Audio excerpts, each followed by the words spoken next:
First of all, I want to start off by apologizing to my friends. First of all, the first criticism of my videos, hey, you should do it like in a studio with like a professional background type wall, and dress yourself up in a nice suit and tie. Yeah, unfortunately, my production budget is not that big. You know what I'm trying to say? I'm finding it very hard to find advertisers, people who even want to be associated with me. I know it just got blurry. Oh, my God. And then another criticism I've had is, you look high.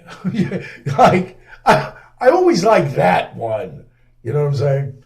Let me tell you something. To live my life, especially with what's going on nowadays with the virus, you'd have to be incredibly high to deal with it. But no, actually, I'm going to show you a safe, calm, and sensible manner in which to deal with the coronavirus. First of all, let's talk about the hysteria. I know I've covered the toilet paper, but I found another solution to the toilet paper shortage. You're uptight. The kids are home from school. They got to roam around the neighborhood. They got to interact. Well, they don't interact with the other kids. They're on social media. Have the kid antagonize every kid in the neighborhood. And, every 10 minutes, a kid will come by and TP a house. Very easy to roll back onto the rolls once they've thrown it on your house. Once in a while, they'll egg it. They'll egg your house. And whether you believe this or not, 1 in every 24 eggs that are thrown at a person's house do not break.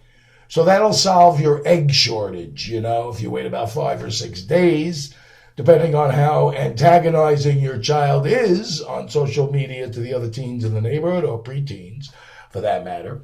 So, you get some eggs out of it too, besides toilet paper.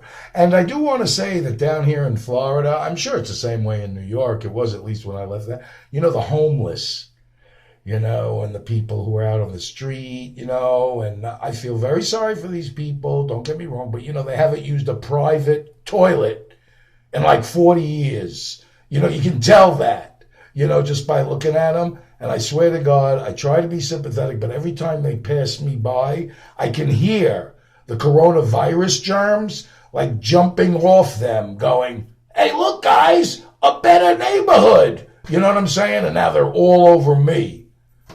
So that's a bit scary. But I will say this. It actually, speaking of that, Donald Trump, he calls it the Chinese flu or the Chinese death or whatever he calls it, the Chinese plague. But actually, it's the panhandler's cure. And I'll give you an example. I didn't run into this so much in New York, but I noticed down here in Florida, there's a lot of several times on a daily basis. You got a cigarette? Can I use your cell phone? Hey, you got $1? And a lot, at least 12, 14 times a day. So the coronavirus is kind of the upswing to the, on that method, because here's what I do. I go, oh yeah, you want a cigarette? Hold on. Let me get them out of my pocket. When the bum is no, I don't want a cigarette. No, get away.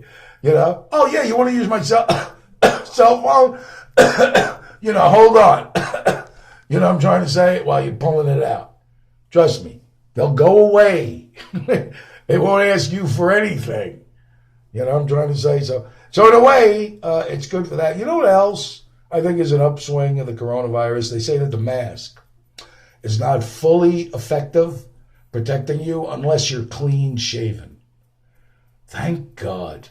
I don't know about you guys in New York, but down here in Florida, we have millions and millions and millions of 25-year-olds who have these huge beards. It's 400 pounds of hair down to the middle of their chest. How they grew that much hair on their face in that short a time is unbelievable. But they always look like they're on their way to a feud. You know what I'm saying? Or, I don't know, to check the still, to make sure the moonshine is right. So, thank God these guys will have to shave off their beards now. And they won't look like jihad walking around the damn street. And, that's another thing with the masks, because I do have to bring that up, And I know what you're saying, people are going to look like terrorists. That's not really my scare. My scare is the people with all the surgical masks. You know, I grew up in like the 50s and the 60s, and